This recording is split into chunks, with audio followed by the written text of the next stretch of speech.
Сайн байцгаана уу? За өнөөдөр сонгодог яруу найргийн нэгэнд хүрэл болох Сүндийн Гөлөгдөө Баатарын харуус их зохиолоор та бүхэнтэй хуваалцаж байна. Их эзэн Чингис хаан тэнгэр хайлж олон бүгдээр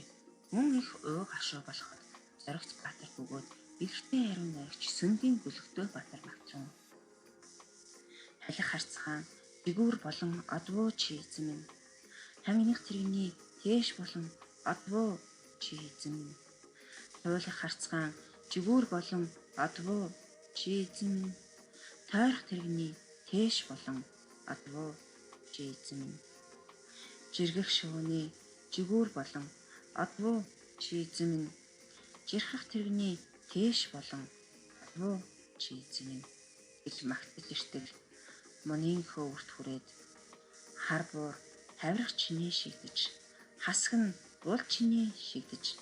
хөдгөн ядахуйд таван өнгийн хөлгүүдийг хөлж гарган ядаж үр ус завхуйд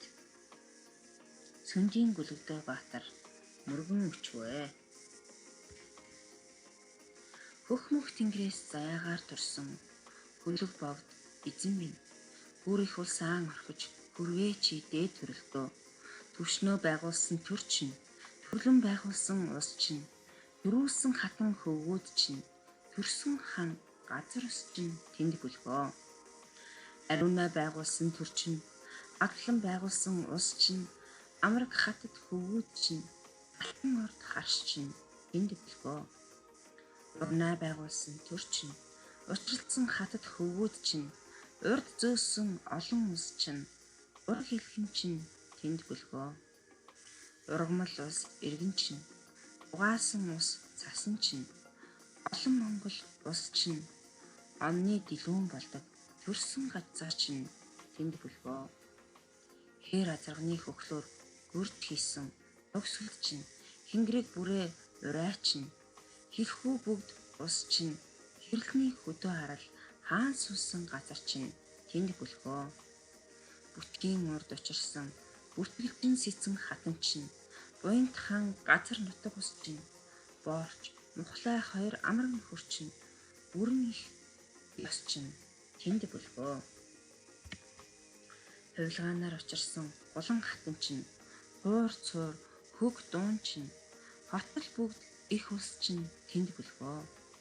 харуун ханыг дулаан гэж хатан гөрвөлжнийг гоо гэж хартан тангад улсыг олон гэж хуучин монголоо ийм төвчвүү чи эзэн минь хайр танд чинь араас хас эртний мэд хүүрийг чинь авч харъя хатан бүртгэлжинд чинь үзүүлье хамаг улсад чинь хүргэе хамтын мөнх цагаан гэрээг авч хан их газарт чинь хүргэж байгуулъя хэмээн өчвөөс хан эзэн инэрэн сархива хасаг тэрэг ангирсан хөдөлбэ хар буур сүйхэнгүй хамаг улс баясгаланд болбай хан их газраа тэнд хүрвэ хамгийн мөнх хөөр тэнд үүсгэж хан зайсангуудын тулга болж хамаг улсын шүтээн болоод хамгийн мөнх хадаасан 8 цагаан гэр болбой за эзэн эндээс ичвээд бахархан зардаг усны шалтгаанаар идүүгээ дугаар хасаг тэрэг бул чиний шигдвэ энэ их улсад хотол тунхаг өгч өмссөн цанц өргөөгээр өрөөсөн үнсийг тэнд донголов үнэн хүүлийг нь заримуд бурхан халуун донголов гэх заримуд Алтай хааны ард Энти хааны үрд их өтөг нэрт газар онголов гэх боёо та харуусны шүлгийг минь сонсож хийж авсан та бүхэнд баярлалаа. Тэгээд та бүхэнд таалагдсан бол лайк дараад subscribe хийгээрэй. За Сүндийн Гөлөгдөө Баатар Чингис хаан түүний хүү Өгөөдөө хааны үеийн дайчин шүлэгч байсан. 1225 онд Чингис хааны их цэрэг Тангууд улсыг Дайл хаянд мордож дайны ихэнд эзэн хаан ав хийж яваад морноос унаж насан эцэснийг бүгдөөс мэддэг гэлээ.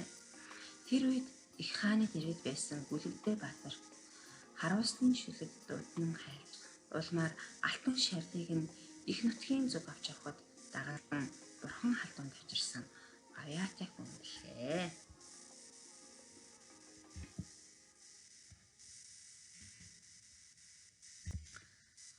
За тэгэхээр бүгдээрээ Сүндийн Гүлэгдөө Баатарын харуулсны шүлэгтэй уялдуулаад харуулсны шүлэг зохиол болон гашуудлын шүлэг зохиол ямар онцлогтой байдаг талаар харцгаая. За харуулсны шүлэг зохиол нь болж өнгөрсөн үйл явдалд бодиттой үнэлэлт дүгнэлт өгдөг. Алдаа санамжаасаа бүтээлчээр суралцах боломж олгодог. Их зүйлэн бясалгасан гүн ухааны аястай, холын ирээдүйд сэрэмж залуур болдог онцлогтой. За харин гашуудлын шүлэг зохиол нь хүний сэтгэлийн гуниг, догтлыг гүн бөгөөд огцом хурц илэрхийлсэн байхгүй. Голдуу нийтээр хүлээн зөвшөөрсөн гарамгай баатарлаг хүмүүсийн гинтийн болон цаг бус өхөл сүрэлд харамсан гашуудж байгаагаа илэрхийлсэн байдгаараа ерийн гунигт шүлгээс ялгаатай байдаг. За ерөнхий боловсролын сургуулийн төлөвлөгөөнд орсон уран зохиолын шүлэг өгүүлэлхийг та бүхэнд хүргэж байх болно. Миний сувагт лайк дараад subscribe дараад өгөөрэй. Баярлалаа.